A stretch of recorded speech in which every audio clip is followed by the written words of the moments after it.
Ya, haleluya, haleluya, puji Tuhan. Selamat sore Bapak Ibu kasih dalam Tuhan. Kita bersyukur lagi, kita boleh ada saat ini berkumpul bersama dan kita boleh beribadah, memuji dan memuliakan Tuhan. Karena kalau ibadah online beberapa minggu yang lalu, ya saya lihat kan di YouTube itu selalu ada beberapa orang yang menonton video ini. Dan jumlahnya tidak sebanyak ini, saudara ya. Jumlahnya hanya bisa dihitung bilangan dengan jari tangan dan kaki. Enggak lebih. Karena memang suasananya beda. Tapi puji Tuhan, kalau Tuhan masih beri kesempatan, saat ini kembali kita beribadah secara langsung di dalam gedung gereja, itu kita pergunakan sebaik-baiknya, supaya kehidupan kita benar-benar layak di hadirat Tuhan. Kelayakan kita bukan karena harta benda, bukan karena keberadaan kita yang baik, tapi kelayakan kita adalah di mana kita berada selalu mempermuliakan nama Tuhan. Firman Tuhan pada saat sore hari ini berbicara tentang memuliakan Tuhan. Itu saya juga berterima kasih kepada Bapak Ibu Gembala yang memberikan kesempatan untuk saya boleh melayani dalam ibadah sore hari ini. Puji Tuhan, haleluya. Kita baca ayatnya di dalam 1 Korintus pasal yang ke-6 ayat yang ke-20. 1 Korintus pasal yang ke-6 ayat yang ke-20. Sebab kamu telah dibeli dan harganya telah lunas dibayar. Karena itu muliakanlah Allah dengan tubuhmu. Haleluya. Mungkin ada di antara Bapak Ibu Saudara katakan, oh sejak dari datang tadi saya menyanyi, pemimpin pujian mengajak saya menyembah Tuhan, memuji Tuhan, memuliakan Tuhan, dan saya sudah memperdengarkan suara untuk memuliakan Tuhan. Puji Tuhan, itu baik, itu tidak salah. Tetapi jangan sampai bahwa kehidupan yang kita sudah lakukan atau nyanyian, pujian yang kita sudah lakukan di mata Tuhan, kita tidak memuliakan Tuhan. Karena ada ayat yang mengatakan dalam Yesaya pasal yang ke-29 ayat yang ke-13,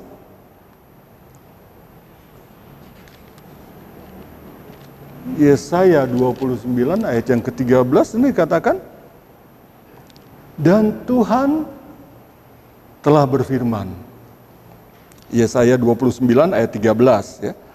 Oleh karena bangsa ini datang mendekat dengan mulutnya dan memuliakan aku dengan bibirnya. Jadi Tuhan akui bangsa Israel pada waktu itu datang mendekat. Tubuhnya datang mendekat ke bait Allah. Mulutnya memuliakan Tuhan, Tuhan akui. Tapi dikatakan, padahal hatinya menjauh daripadaku. Ibadahnya kepadaku hanyalah perintah manusia yang dihafalkan, hanya rutinitas. Enggak ada gregetnya gitu. Enggak ada usaha yang ngotot untuk berkenan kepada Tuhan, memuliakan Tuhan. Kenapa? Karena seperti tadi dikatakan channelnya beda. Channel Tuhan dengan channel hati kita beda. Kenapa? Karena kita belum seperti yang dikatakan ayat awal tadi dikatakan, kamu telah dibeli, kamu telah ditebus. Orang yang belum dibeli Tuhan, orang belum ditebus oleh Tuhan, channelnya beda. Mulutnya bisa dia memuliakan Tuhan, karena apalagi kalau penyanyi yang suaranya merdu. Wah, kalau dia menyanyi memuji Tuhan enak didengar. Tapi apakah itu memuliakan Tuhan? Belum tentu. Kalau seseorang belum ditebus oleh Tuhan, dia tidak bisa memuliakan Tuhan. Suaranya merdu memuji Tuhan, tetapi tidak layak. Kenapa? Karena orang yang belum ditebus itu hidupnya sia-sia. 1 Petrus pasal 1 ayat yang ke-18. Surat 1 Petrus pasal 1 ayat yang ke-18, kiranya kita tidak menggenapi hal-hal yang tidak berkenan kepada Tuhan ini. Sebab kamu tahu bahwa kamu telah ditebus. Oh puji Tuhan, kiranya Bapak Ibu Saudara kita semua telah ditebus. Karena apa? Dari cara hidupmu yang sia-sia, yang kamu warisi dari nenek moyangmu, itu bukan dengan barang yang fana, bukan dengan perak atau emas. Jadi semua yang kita lakukan, semua yang kita perbuat, cara hidup kita sekalipun mulut ini memuliakan Tuhan, Tuhan Raja besar, kita menyanyi dengan suara yang merdu dan bersorak dengan semangat sekalipun, kalau belum ditebus di hadapan Tuhan, sia-sia. Cara hidupmu sia-sia. Pujianmu sia-sia, nyanyianmu sia-sia. Kenapa? Karena engkau belum ditebus. Belum lahir baru. Penting Tuhan mencari orang-orang yang memuliakan Tuhan. Kalau orang itu telah ditebus, telah dibeli dari cara hidup yang sia-sia. Dari perkataan, perbuatan, bahkan menyanyi sekalipun kalau dia belum bertobat, belum lahir baru di mata Tuhan, sia-sia. Kenapa? Orang yang belum lahir baru di mata Tuhan, perbuatannya semuanya jahat. Tadi seperti sudah disinggung, sebelum manusia jatuh dalam dosa, semuanya baik, semuanya berkenan kepada Tuhan. Manusia setiap hari bergaul dengan Tuhan dengan begitu akrab. Tapi karena dosa memisahkan manusia dari Allah. Tapi puji Tuhan, melalui Yesus Kristus datang ke dalam dunia ini. Dia menanggung dosa manusia di kayu salib supaya manusia dipulihkan. Tetapi sayang, tidak semua manusia mau dipulihkan. Tidak semua manusia mau ditebus dari cara hidup yang sia-sia. Dia masih memilih dengan keinginan-keinginannya sendiri. Walaupun dia orang Kristen, walaupun dia ada di gereja. Tapi kalau belum lahir baru, semua perbuatanmu sia-sia. Semua pujian sia-sia. Semua perilaku apa yang kita lakukan tidak bisa memuliakan Tuhan. Roma pasal 3 ayat 11 dan 12.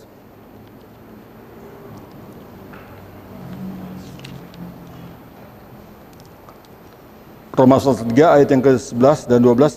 Tidak ada seorang pun yang berakal budi, tidak ada seorang pun yang mencari Allah. 12. Semua orang telah menyeleweng. Mereka semua tidak berguna. Tidak ada yang berbuat baik, seorang pun tidak. Siapakah kita? Ya kitalah orang-orang ini. Dulunya, tadinya, kita semua sama. Enggak ada yang beda, enggak ada yang orang ketika dia lahir langsung sudah bisa berkenan kepada Tuhan. Hanya melalui penebusan Yesus Kristus. Kalau belum ditebus ya semuanya sama seperti ini. Semua manusia, semua orang. Tidak ada yang berguna di mata Tuhan. Sia-sia semua di mata Tuhan. Sebaik apapun orang itu, dia mau beramal berapa banyak pun, dia mau menyerahkan apapun dalam hidupannya. Kalau belum lahir baru, kalau belum ditebus oleh darah Yesus, sia-sia, tidak berguna. Nah, itu sebabnya ayat awal tadi mengatakan, kamu telah dibeli, kamu telah ditebus, dan penebusan yang tunai, yang Tuhan sudah bayar, supaya kehidupan kita bisa mempermuliakan Tuhan. Jadi betapa kalau Tuhan yang sudah memulai, bukan kita yang memulai, Tuhan yang memulai. Tuhan yang mengerjakan penebusan itu di kayu salib. Tapi sayang, kalau manusia tidak meresponnya. Karena manusia lebih menyenangi, lebih mengingini melakukan kehidupannya menurut kehendaknya sendiri. Karena orang yang telah ditebus, dia harus mengikuti apa yang Tuhan inginkan. Namanya sudah lahir baru. Kita lahir dari orang tua dan dididik oleh orang tua.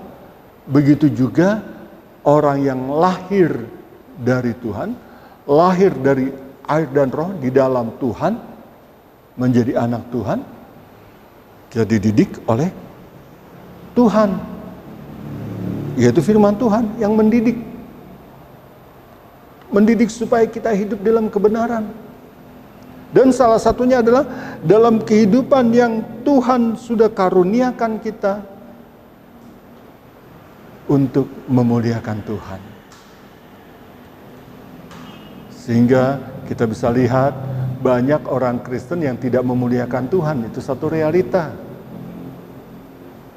Banyak orang bahkan dia sudah dibaptis, dia tidak memuliakan Tuhan, itu satu kenyataan. Kenapa? Karena dia lebih memilih untuk melakukan kehendaknya sendiri dari melakukan kehendak Tuhan. Puji Tuhan, kalau pada sore hari kita tahu bahwa Tuhan telah menebus kita. Tuhan sudah memberikan kita kelahiran baru. Karena kita percaya kepada Yesus Kristus. Dan Tuhan mau kita mempermuliakan namanya. Inilah kehendak Tuhan. Kamu telah dibeli dan harganya telah lunas dibayar. Muliakan Allah dengan tubuhmu.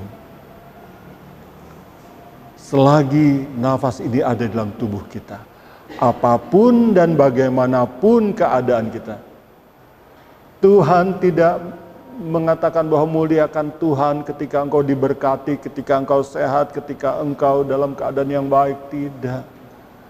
Tidak dibatasi oleh ruang dan waktu, tidak dibatasi oleh situasi dan kondisi, keadaan apapun juga. Kalau engkau telah ditebus, muliakan Allah dengan tubuhmu. Tentu saja selagi ada kesempatan, selagi kita masih boleh bernafas, muliakan Allah. Dan orang yang memuliakan Allah memang kelihatan ada bedanya. Bukan hanya ketika dia memuji Tuhan, bukan hanya ketika dia menyanyi, menyembah Tuhan, kelihatan. Tapi justru dalam perilaku kehidupannya. Karena dikatakan di sini, muliakan Allah dengan tubuhmu. Selagi tubuh ini hidup tentu saja.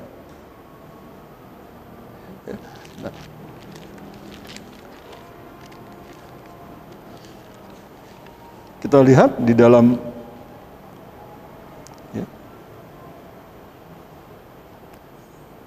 Yesaya pasal 43 ayat yang ke-7.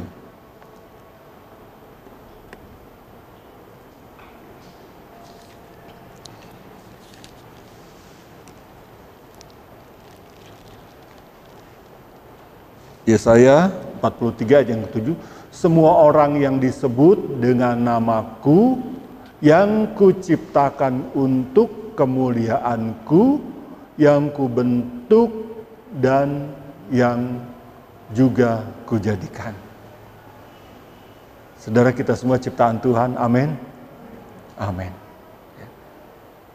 Kita semua dibentuk oleh Tuhan dengan kondisi dan keadaan yang sekarang ini. Semuanya itu Tuhan yang ciptakan. Ada yang tinggi, ada yang kurang tinggi, ada yang lebar ke samping, ada yang tidak lebar. Ya, nggak usah mengeluh, nggak usah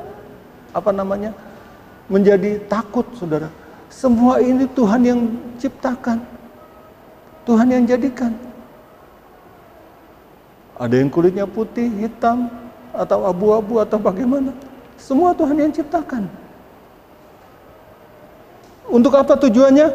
Untuk memuliakan Tuhan. Tapi orang ini adalah dikatakan orang yang disebut, dikatakan semua orang yang disebutkan dengan namaku. Nah, ada tambahannya lagi. Bukan hanya semua orang yang telah ditebus, tapi yang disebut ada nama Tuhan di dalamnya. Karena memang orang ini yang membuktikan seseorang dia telah lahir baru. Di dalam kehidupannya, namanya ada embel-embelnya. Anak Tuhan, Yesus Kristus.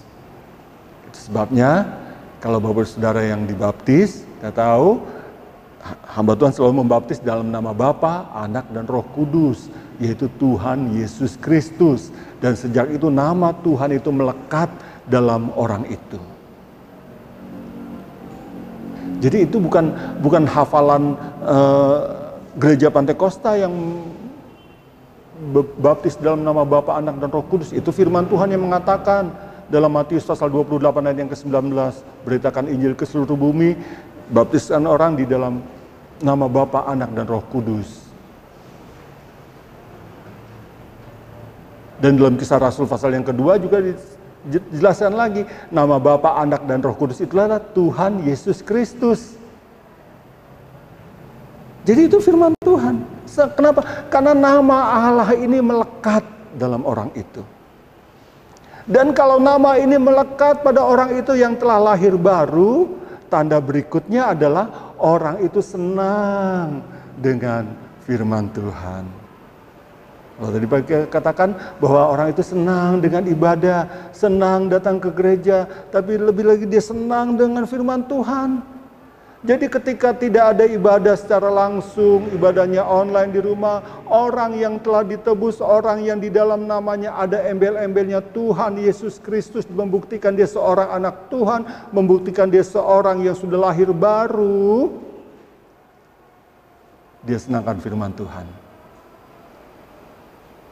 Yeremia 15 ayat yang ke-16. Yeremia pasal 15 ayat yang ke-16. Apakah kita seperti ini? Apabila aku bertemu dengan perkataan-perkataanmu, dengan firman Tuhan, maka aku menikmatinya. Firman-Mu itu menjadi kegirangan bagiku dan menjadi kesukaan hatiku. Sebab nama-Mu telah diserukan atasku, ya Tuhan Allah semesta alam. Ada nama Tuhan di dalamku. Nama Tuhan telah ditempelkan, diserukan, diberikan kepada kita. Nama Tuhan Yesus Kristus. Dan karena nama itu melekat padaku, kita menjadi satu, ya, channelnya nyambung kepada Tuhan. Dan kalau channel kita nyambung kepada Tuhan, ada tandanya itu orang itu akan dibawa untuk terus menyukai firman Tuhan.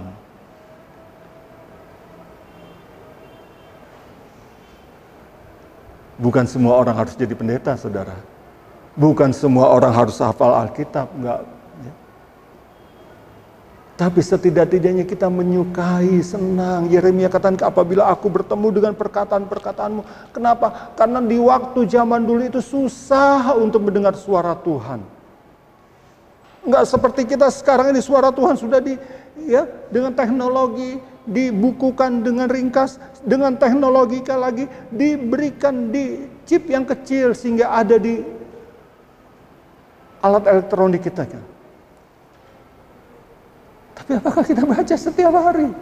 Itu yang menjadi masalah. Apa kita menikmatinya ketika kita baca firman? Kalau ada ayat mengatakan bahwa manusia hidup bukan hanya dari roti tapi dari firman Allah, berarti apa? Firman itu menjadi makanan. Nah, apakah kita makan firman setiap hari? Saudara, bukan berarti saudara harus baca semuanya, hafal semuanya. Tapi setidak-tidaknya ada ayat-ayat yang menjadi rema bagi kita. Saudara tahu apa yang dikatakan oleh Yesus kepada perempuan Kanaan dalam Injil Matius pasal yang ke-15? Ketika perempuan Kanaan itu meminta pertolongan Tuhan, Tuhan katakan tidak layak ambil roti diberikan kepada anjing. Tapi perempuan itu katakan, anjing pun makan remah-remah dari meja yang jatuh dari tuannya. Dengan perkataan itu Yesus katakan, hai perempuan, besar imanmu, jadilah menurut kehendakmu. Saudara tahu apa itu remah-remah?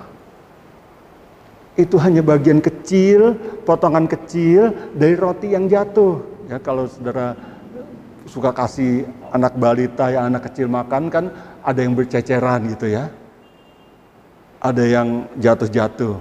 Nah itu bagian kecil dari yang jatuh itu.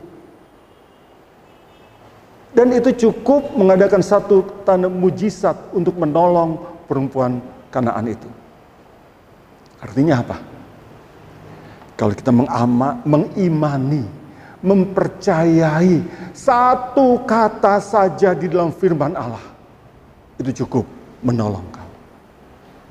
Tapi menjadi masalah berapa banyak ayat yang kita hafal, berapa banyak kitab yang sudah kita baca, tapi tidak ada yang nempel, tidak ada yang kita percayai, tidak ada yang melekat dalam kehidupan kita. Itu yang menjadi sia-sia.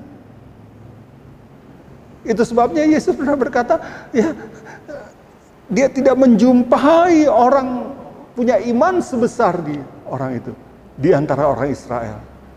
Yang punya Taurat, yang punya firman, yang diberikan semuanya dengan begitu limpah. Tapi mereka tidak percaya. Cukup satu ayat kau pegang, menjadi satu pegangan ketika menghadapi masalah. Itu cukup untuk menolong. Apalagi kalau banyak ayat. Kalau remah-remah aja sudah potongan-potongan kecil itu cukup untuk menolong. Apalagi yang Tuhan berikan dengan limpah. Ya, saya alami ketika masalah begitu berat saya alami. Ketika kesusahan, penderitaan, hidup yang begitu pahit saya alami. Setiap hari firman Allah memborbar diri saya. Ayat yang mengatakan ini, ayat yang mengatakan ini. Dan itu yang membuat saya tadinya sudah hampir terkapar, hampir lemah, hampir hancur. Bangkit lagi. Kekuatan lagi. Kenapa? Firman Allah hidup. Firman Allah berkuasa.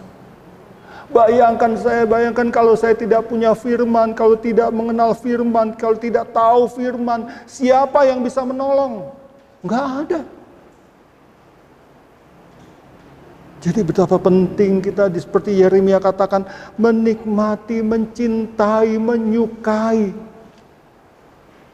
Kalau saya katakan tadi, ya, seperti perempuan Kanaan yang hanya menikmati sedikit, remah-remah cukup menolong, tapi setelah itu, kalau dia tidak suka lagi atau hanya menadahkan remah-remah, nah itu juga menjadi pertanyaan. Kalau remah-remahannya aja dia sudah nikmati, begitu berkuasa, begitu hebat kuasa firman Allah, kenapa dia nggak cari sumber yang utuhnya? Dan Tuhan tahu itu sebabnya Tuhan tolong perempuan ini sehingga anaknya disembuhkan. Dan itulah gereja Tuhan saudara dan saya. Kita pun bukan bangsa Israel, kita pun bukan yang tadinya bukan umat Tuhan. Di mana firman Allah Taurat itu hanya disampaikan kepada bangsa Israel, tapi oleh anugerah Yesus, firman itu sampai ke ujung bumi, sampai ke Indonesia, sampai ke Jakarta, sampai ke Polonia, sampai kepada kita semua. Yang tadinya kita hanya tahu 1-2 ayat, tapi karena itu nikmat, itu senang. Cari sumber yang utuhnya. Itu yang namanya orang menikmati firman. Itu yang namanya orang dia namanya sudah diserukan. Nama Yesus sudah diserukan di dalam kehidupan orang itu. Dia akan mencari. Ya, seperti kita suka dengar cerita bagaimana kalau seorang anak yang diadopsi kepada keluarga lain, tapi setelah dewasa anak ini tahu, oh dia bukan anak dari keluarga ini. Oh orang tuanya yang si itu, orang tuanya di sana. Dia akan cari orang tua yang sesungguhnya, yang telah melahirkan dia. Bapak Saudara kasih dalam Tuhan, kalau kita tahu kita sudah dilahirkan baru oleh Yesus Kristus di dalam air dan roh, tapi kita tidak mencari Bapa kita, tidak mencari orang yang sudah melahirkan kita, betapa kita menjadi orang yang tidak berbakti. Kalau sudah ketemu, wah dia senang, memuliakan. Begitu juga kita. Kalau kita tahu kita sudah lahir baru di dalam Tuhan, cari Tuhan sungguh-sungguh. Di mana kita mendapat cari Tuhan? Dari firman Tuhan. Tapi kalau firmannya nggak pernah dibaca, mana kita bisa tahu? Karena firman Tuhan tidak menyenangkan, membosankan. Saya tidak tahu keadaan Bapak Ibu Saudara saat ini. Apakah ada di antara kita yang bosan kalau dengar firman Tuhan? Mau cepat-cepat selesai, mau cepat-cepat amin. Atau makin senang, semakin banyak ayat dibacakan semakin senang. Karena semua ini adalah janji Tuhan untuk membawa kehidupan kita semakin melekat kepada Tuhan. Bahwa Tuhan tidak malu menyebut kita anak-anaknya. Tapi kalau kita tidak pernah senang dengan suara Bapa kita, tidak pernah senang dengan suara orang tua kita, sehingga perbuatannya selalu menyimpang, perbuatannya tidak cocok dengan apa yang Tuhan mau, apa yang orang Bapa kita mau, ya Tuhan malu. Berapa banyak orang tua suka mengungkapkan, ya terutama orang-orang tua yang tidak di dalam Tuhan, dia malu punya anak yang tidak beribadah, tidak berbakti. Dia malu punya anak yang perilaku perbuatannya tidak baik. Bahkan menjadi penjahat, menjadi pencuri, menjadi orang yang melakukan hal-hal kejahatan. Kalau ditemukan, orang tuanya merasa malu. Tapi orang yang merespon firman, orang yang namanya dilekatkan nama Tuhan padanya, Tuhan katakan Tuhan tidak malu mengakui dia sebagai anaknya. Tuhan mengakui Abraham, imannya, kehidupannya, sehingga surat Ibrani mengatakan Tuhan tidak malu. Ya, kita baca saja ayatnya ya. Ibrani pasal 11, jangan sampai Tuhan merasa malu mempunyai anak-anak seperti kita. Udah nama Tuhan yang mulia, nama Tuhan yang besar, nama Tuhan yang agung perkasa melekat pada kita, tapi perbuatan kita perbuatan yang tidak memuliakan Tuhan. Itu yang terjadi kepada bangsa Israel di waktu itu, sehingga ketika Tuhan bertindak, Tuhan katakan melalui Nabi Yeskiel, bukan karena kamu aku bertindak. Jadi Tuhan bertindak membela bangsa Israel bukan karena bangsa Israelnya yang layak ditolong. Tapi dikatakan karena namaku yang kudus kamu cemarkan di antara bangsa-bangsa. Nama Tuhan tetap kudus, tidak pernah berubah. Itu sebabnya kita mau supaya kita disebut seperti ini. Dalam Ibrani pasal 11 ayat yang ke-16. Atau kita baca mulai ayat yang ke-15. Ibrani 11 ayat yang ke-15. Dan kalau sekiranya dalam hal itu mereka ingat akan tanah asal, yaitu Abraham, yang telah mereka tinggalkan, maka mereka cukup mempunyai kesempatan untuk pulang ke situ. Ada alasan Abraham untuk kembali ke Ur Kasdim, di mana di sana ada penyembahan berhala dia lakukan. Kenapa? Kalau saudara baca dalam kitab Kejadian, pasal yang ke-12, Abraham dipanggil, Abraham taat. Tapi ketika dalam ayat yang ke-13, pasal yang ke-13, pasal yang ke-12, Abraham dipanggil, Abraham taat, dia berjalan menurut petunjuk Tuhan dan sampai ke Kanaan.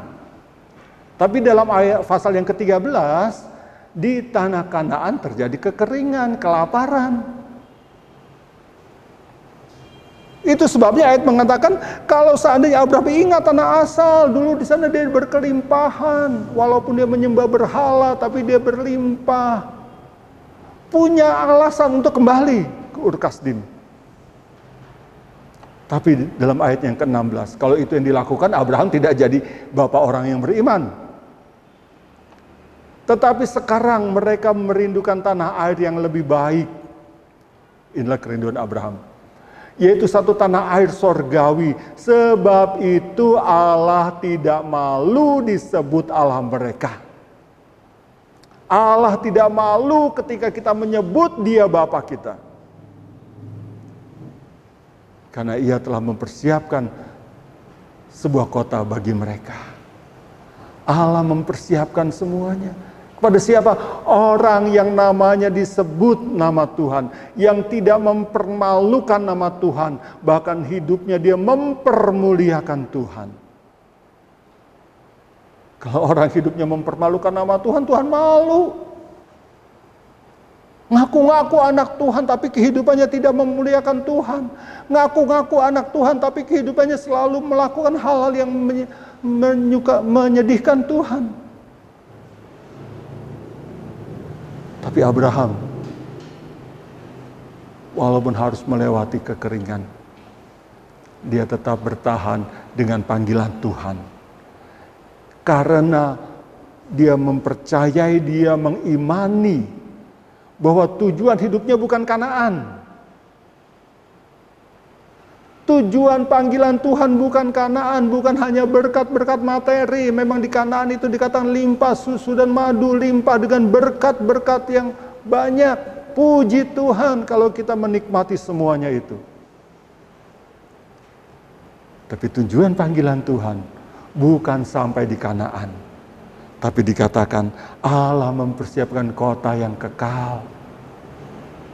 Jadi betapa sedihnya saudara, kalau saudara mengikuti firman Tuhan, berusaha menjadi anak Tuhan yang baik, memuliakan Tuhan dengan kehidupan yang berkenan kepada Tuhan, tapi tujuan hidupmu hanya di dunia ini. Hanya untuk mencari kesenangan dunia. Inilah hari-hari di mana ya melalui ilham Roh Kudus kita tahu bahkan hamba-hamba Tuhan akan terutama dalam gereja Pantai Kosta di Indonesia, khususnya di Polonia ini, kami sudah mempunyai satu dorongan dari Allah untuk menyampaikan berita firman bukan hanya untuk hal-hal yang duniawi. Saudara, kalau kita telah ditebus, dibeli oleh Tuhan dan nama kita melekat nama Tuhan Yesus Kristus. Tuhan katakan gak usah takut, gak usah pusing, dunia boleh dengan segala keadaannya. Ya. Resesi terjadi, ya. Bisa susah, ya. Tapi Tuhan tidak pernah tinggalkan. Saya alami. Yesaya pasal yang ke-30. Ini yang menjadi pengalaman saya. Di masa resesi ini, di masa pandemi ini. Ya. Saya pegang ayat ini, karena ini pengalaman.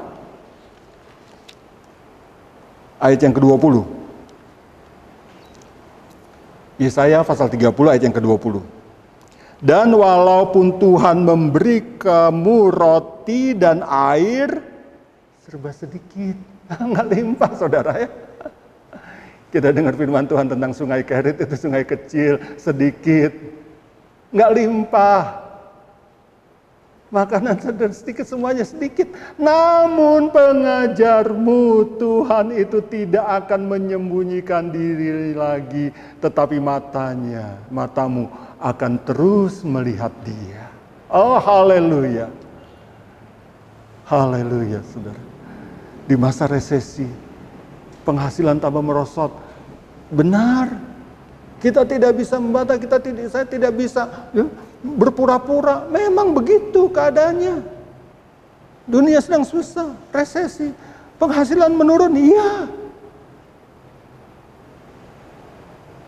Roti sedikit, air sedikit, tapi nggak pernah habis. Nggak sampai minta-minta. Karena kalau minta-minta itu mempermalukan Tuhan. Tuhan tidak dipermuliakan. Apa yang dikatakan oleh Raja Daud dalam Mazmur pasal yang 37 ya, ayat yang ke-25. Dahulu aku muda, sekarang aku menjadi tua, tapi aku tidak pernah melihat orang-orang yang berharap kepada Tuhan ditinggalkan, atau anak cucunya meminta-minta sedekah.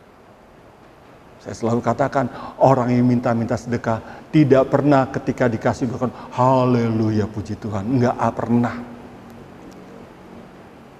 Yang adalah alhamdulillah.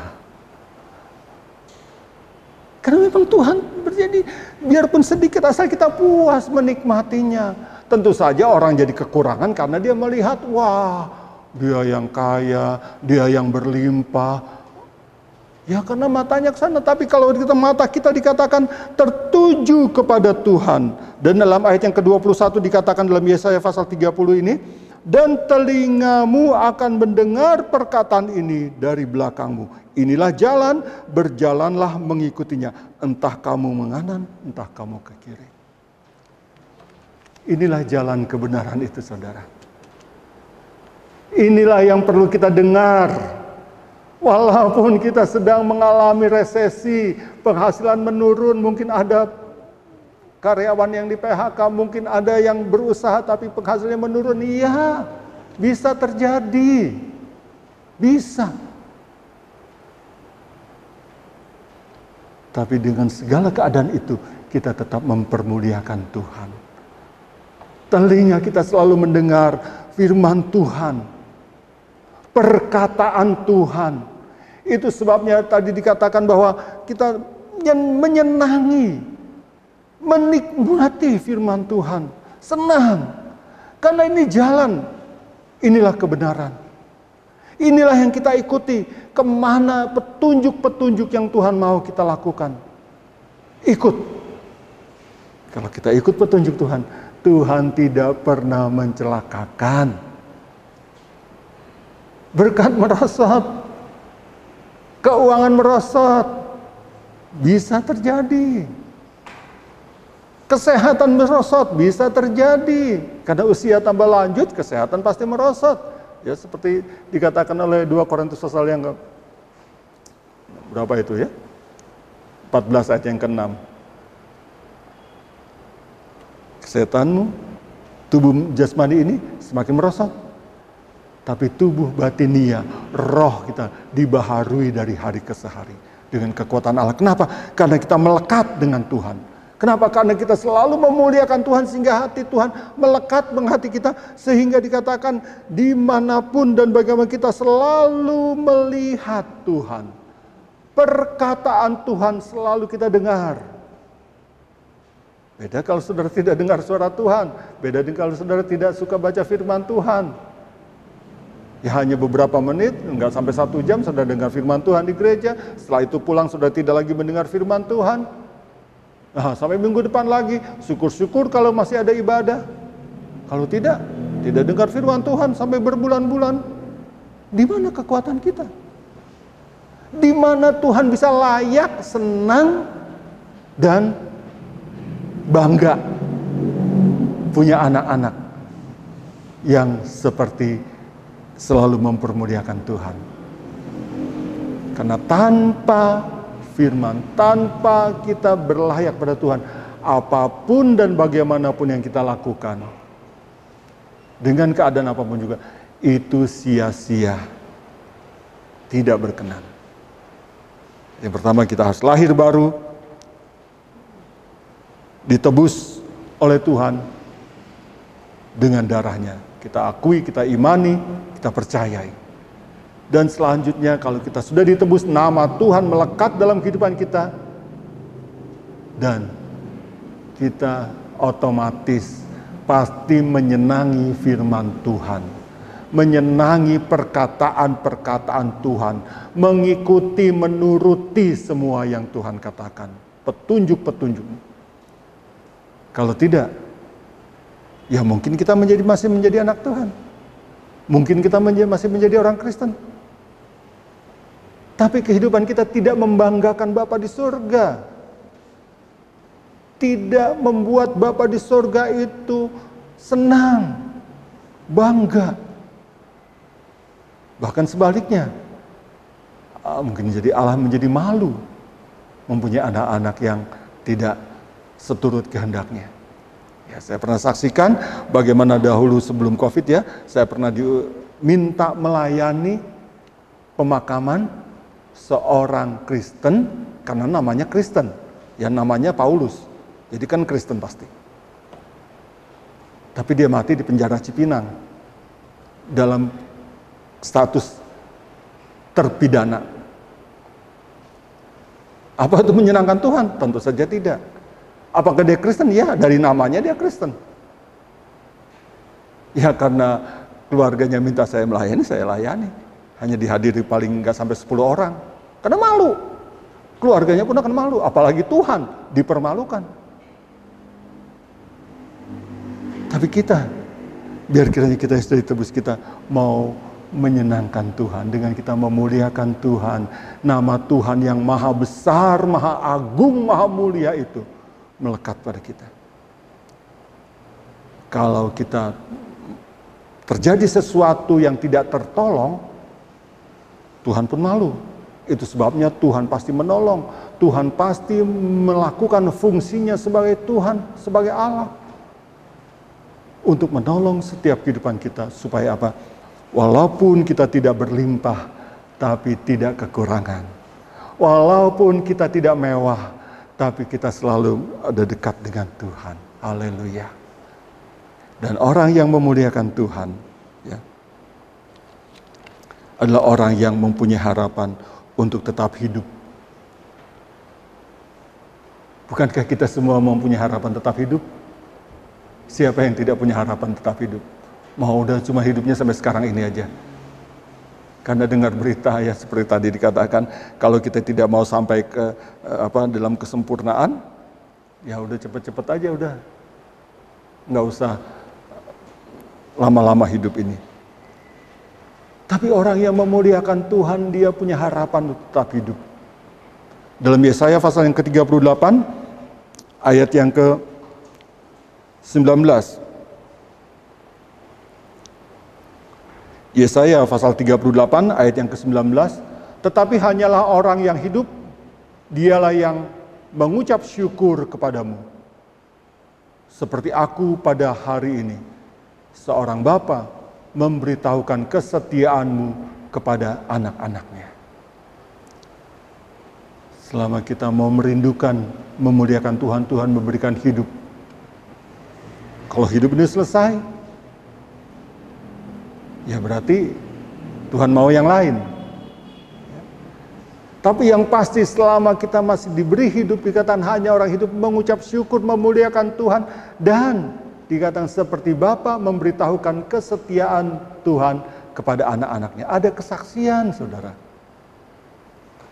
Ada kesaksian sehingga kita pun membanggakan Tuhan. Dan Tuhan pun bangga atas kita. Ada kesaksian yang mempermuliakan Tuhan. Sehingga di mata banyak orang ada tanda ajaib.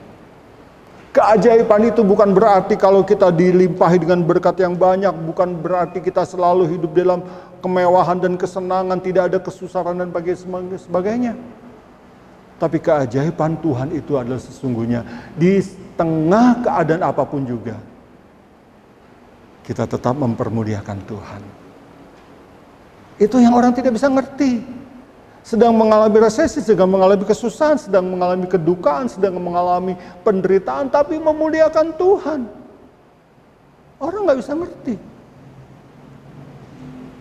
Ya kalau kadang-kala memang kita harus mengakui kelemahan tubuh ini. Saya pun alami bagaimana ketika saya harus tampil melayani Tuhan.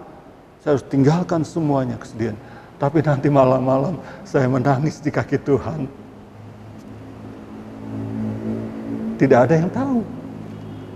Hanya Tuhan yang tahu. Tapi dalam hidup harus menampilkan kemuliaan Tuhan. Tidak boleh tidak.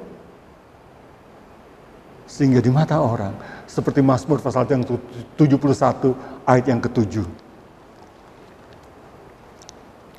Mazmur 71 ayat yang ke-7. Bagi banyak orang, aku seperti tanda ajaib, karena engkaulah Bukan aku yang hebat, saudara. Engkaulah Tuhanlah tempat perlindunganku yang kuat. Dan orang yang seperti ini, Tuhan mesti memberikan kehidupan padanya, selalu mempermuliakan Tuhan. Bandingkan dengan apa yang dikatakan oleh Rasul Paulus di dalam Filipi pasal 1 ayat yang ke-20. Filipi 1 ayat yang ke-20, katakan demikian.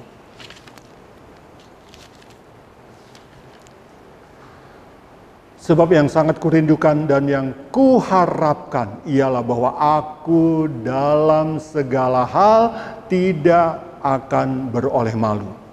Kita mengakui Yesus Tuhan, kita ada di dalam Tuhan, kita memuliakan Tuhan, tidak beroleh malu, tidak merasa malu, melainkan seperti sedia kala demikian pun sekarang. Dulu sekarang kita tetap Kristus dengan nyata dimuliakan di dalam tubuhku. Tubuh yang hidup, baik oleh hidupku maupun oleh matiku. Jadi kematian orang Kristen itu bukan ya bencana, saudara.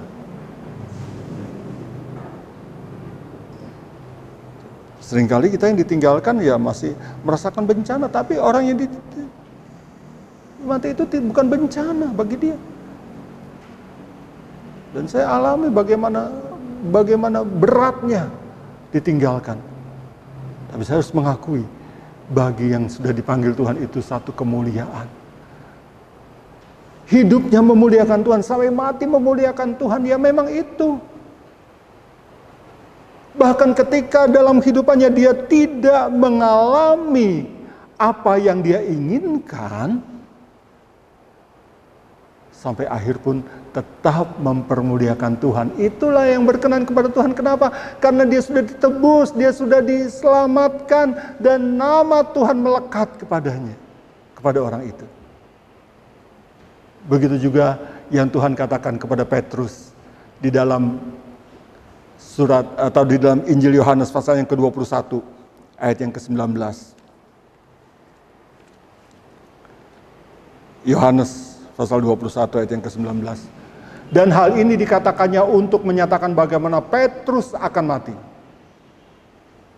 Kenapa? Dalam ayat sebelumnya dikatakan, pada saat kau muda, engkau mengikat pinggangmu sendiri, engkau pergi kemana tempat engkau suka.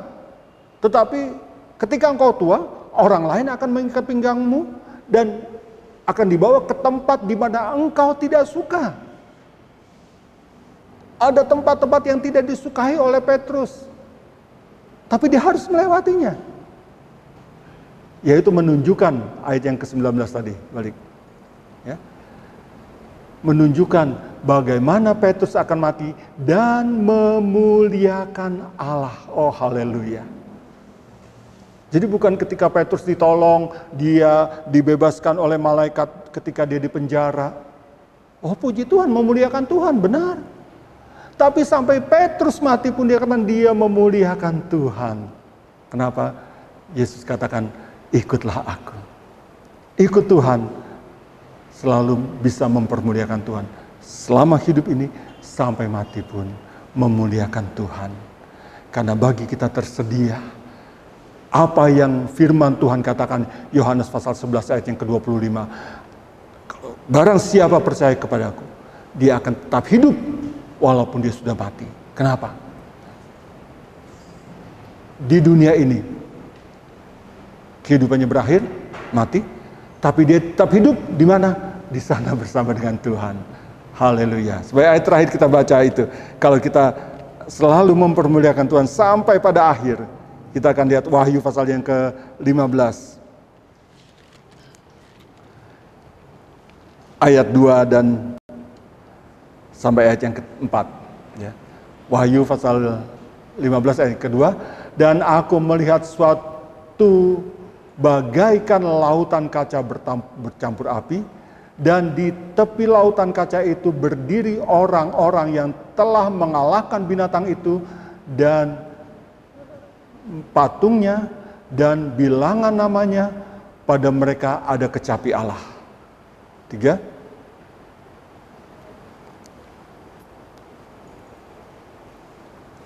Dan mereka menyanyikan nyanyian Musa hamba Allah dan nyanyian anak domba. Bunyinya besar dan ajaib segala pekerjaan-Mu ya Tuhan, Allah Maha Kuasa, yang Maha Adil, dan benar segala jalan-Mu, ya Raja segala bangsa. 4. Siapakah yang tidak takut ya Tuhan, dan yang tidak memuliakan nama-Mu? Sebab Engkau saja yang kudus, karena semua bangsa akan datang dan sujud menyembah-Mu, menyembah Engkau, sebab Allah telah nyata kebenarannya, segala penghakiman. Siapa yang tidak menyembah Tuhan di sorga? Semua bangsa, semua suku bangsa. Kalau di saat ini kita tidak suka menyembah Tuhan, di saat ini hidup yang Tuhan masih berikan kita tidak suka memuliakan Tuhan, nanti di sana kita juga tidak betah. Kita tidak ada di dalam bilangan orang itu dikatakan bagaikan suara yang begitu besar, lautan kaca.